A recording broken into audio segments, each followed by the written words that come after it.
This is the new Garmin Forerunner 970, the successor to the already very popular Forerunner 965. This watch is the best but also most expensive Forerunner watch of all time. But how good is it really? As always, I have thoroughly tested the watch. I used it while running, cycling, swimming, hitting the gym, hiking, and simply wore it 24/7. In this video, as always, I'll show you everything that's new with this watch, what its pros and cons are, and ultimately who it's the right choice for. So let's get started, have fun.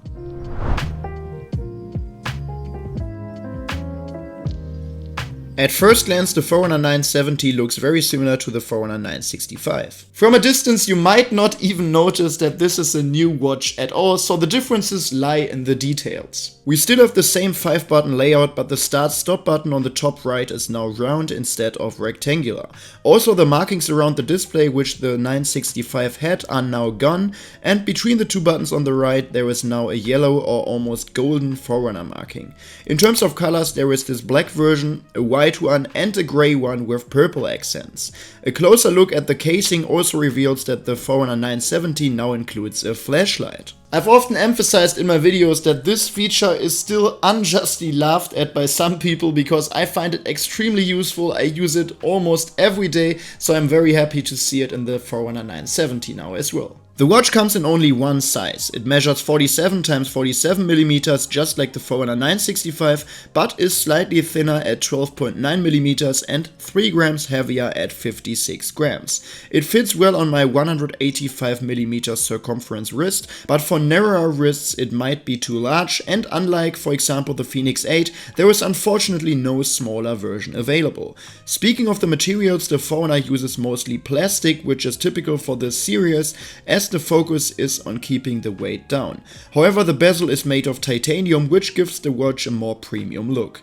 Most importantly, this is the first Forerunner to feature sapphire glass, which is more resistant to cracks and scratches than the previously used Gorilla Glass.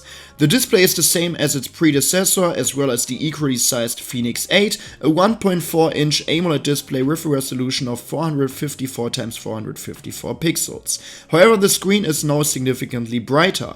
Garmin hasn't provided specific nit values, but claims it's their brightest display to date, and I think it really shows. The display is noticeably brighter and easier to read, especially in bright outdoor surroundings. Those hoping for an additional MIP display will be disappointed, as this option has seemingly been phased out of the Forerunner series entirely.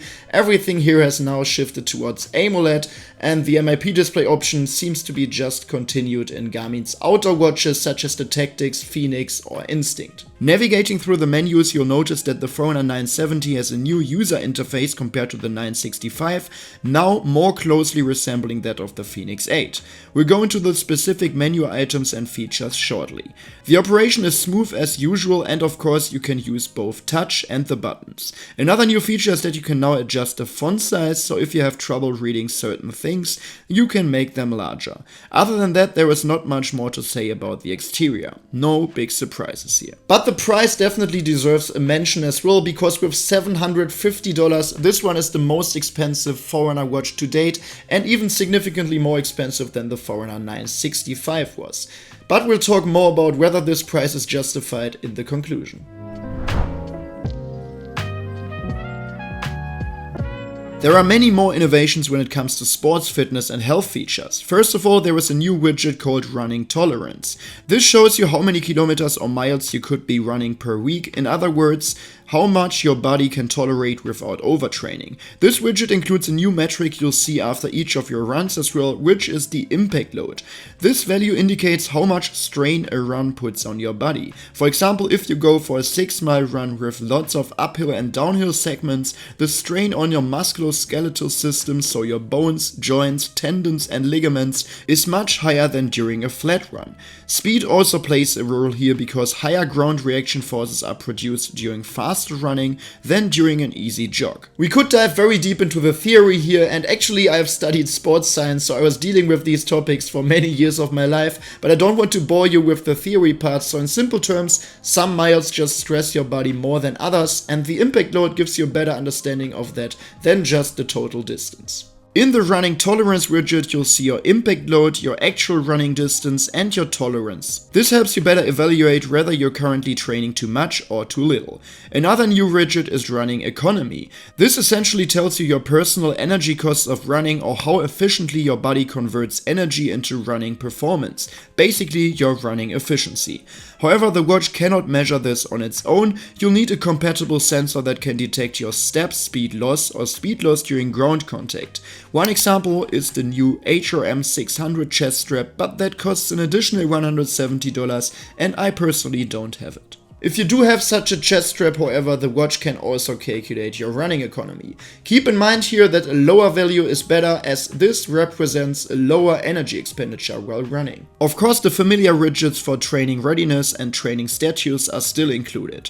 These show your breakdown of all the factors contributing to your readiness for your next intense session and also what effects your current training is having. You see things like your training focus, the aerobic and anaerobic training load, VO2 max, and HRV status, which is the heart rate variability.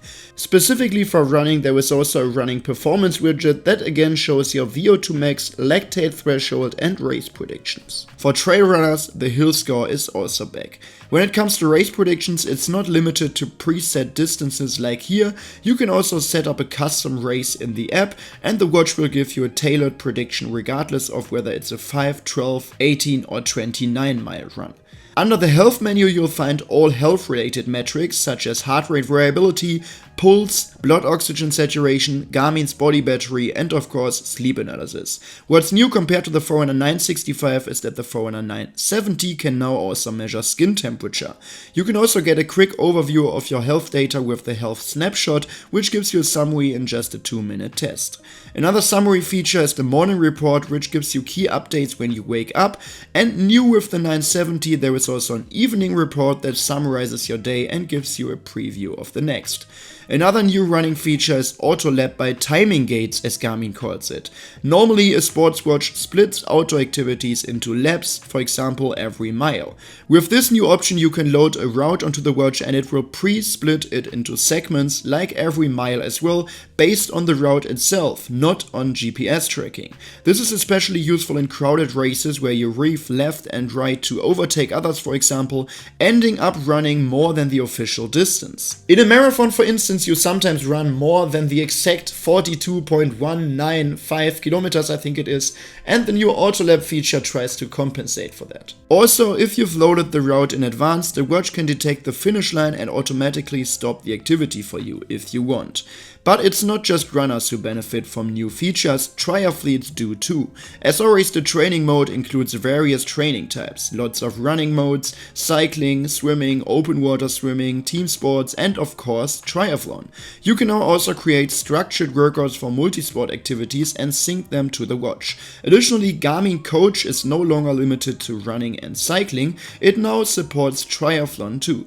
You can get personalized triathlon training plans from Garmin and see all the workout instructions directly on the watch. A new training profile is also rucking, so the activity of walking with a backpack. You can input the weight of your backpack, which is then taken into account when calculating burned calories, for example. This weight option can now also be added in other training profiles. During training, as you'd expect, the Forerunner 970 can track an incredible amount of data and stats.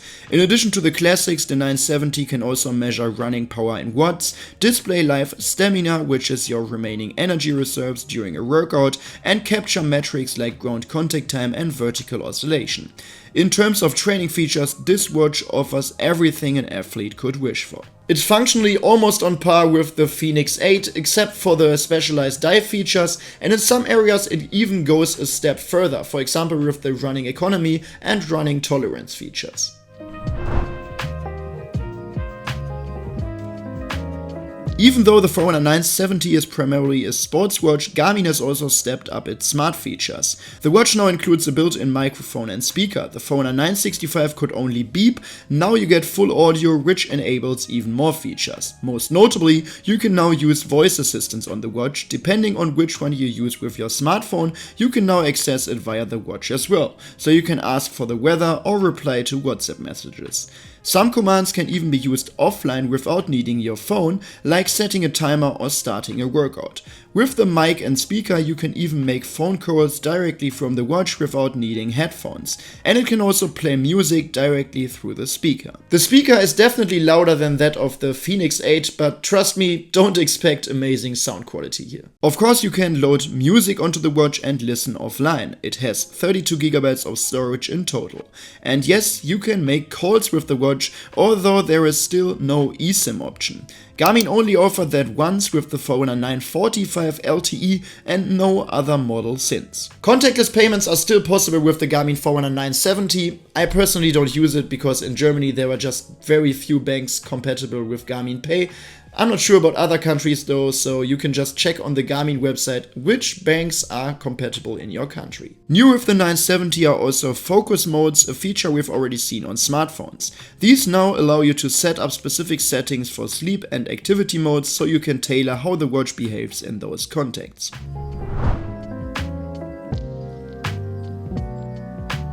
When you take a look at the battery life, it becomes clear that new is not always better. In some respects it has improved, but in others it has actually gotten worse. For GPS activities, for example, the battery life has become better. We now get up to 23 hours in ZIQ mode and up to 21 hours when using multiband GPS. Even with both multiband and music playback, the battery still lasts up to 12 hours compared to just 8.5 hours on the Forerunner 965. However, in smartwatch mode, the battery life has decreased on paper from up to 23 days to now just 15 days. This is likely due to the brighter display as well as the addition of a microphone, speaker, voice assistant and so on. For me personally, the Forerunner 970 lasts about 1 week or 7 days, but keep in mind that I track multiple hours of activities every single day, and especially during my testing phase I use the watch very intensively, so I think with a less intensive usage you will get around 10 to 12 days out of it. During activities, the watch drains about 4 to 5% per hour depending on the GPS settings, which lines up with Garmin's stated 23 hours in ZIQ mode.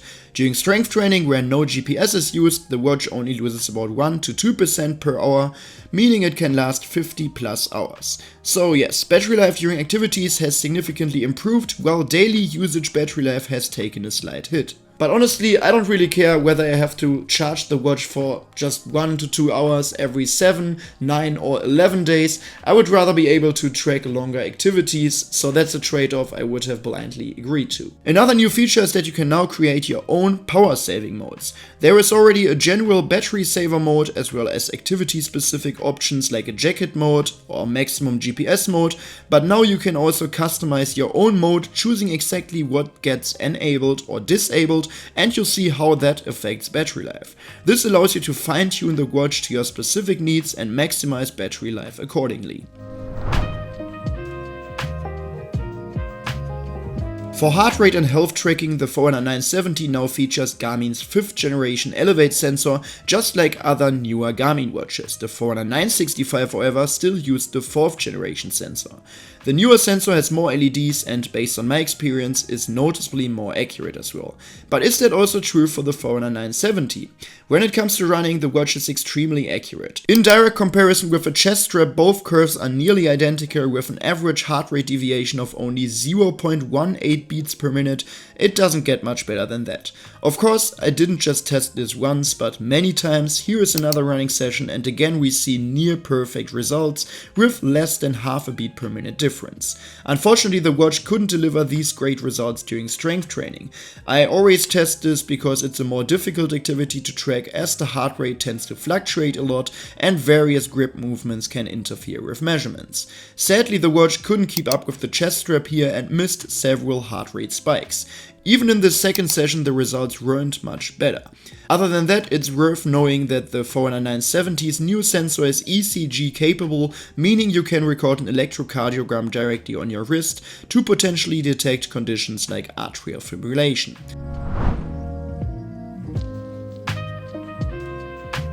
When it comes to GPS and navigation, the Forerunner 970, like so many Garmin watches, is once again beyond reproach. You have full access to Garmin's Topo Active maps, so you can load routes, get turn-by-turn navigation, use back to start, explore new places, create routes nearby, and see how far it is to certain waypoints. If you go off-route, your path is dynamically recalculated. Garmin is a leader in this area.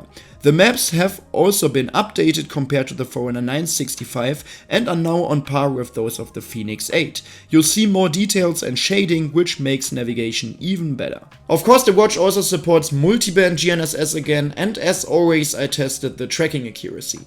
As expected from Garmin, it's very precise. On city runs it doesn't cut corners and reflects my route accurately and in detail. Even in rural areas the tracking was spot on. I also went on a longer hike through narrow forest trails and again the performance was flawless here. Then I ran the exact same trail back and forth on a very tight forest path, and as you can see, the Forerunner 970 records both directions perfectly with no deviation. Other watches sometimes show significant differences here, but this is a textbook performance. As with most Garmin watches, I'm extremely satisfied with the GPS accuracy.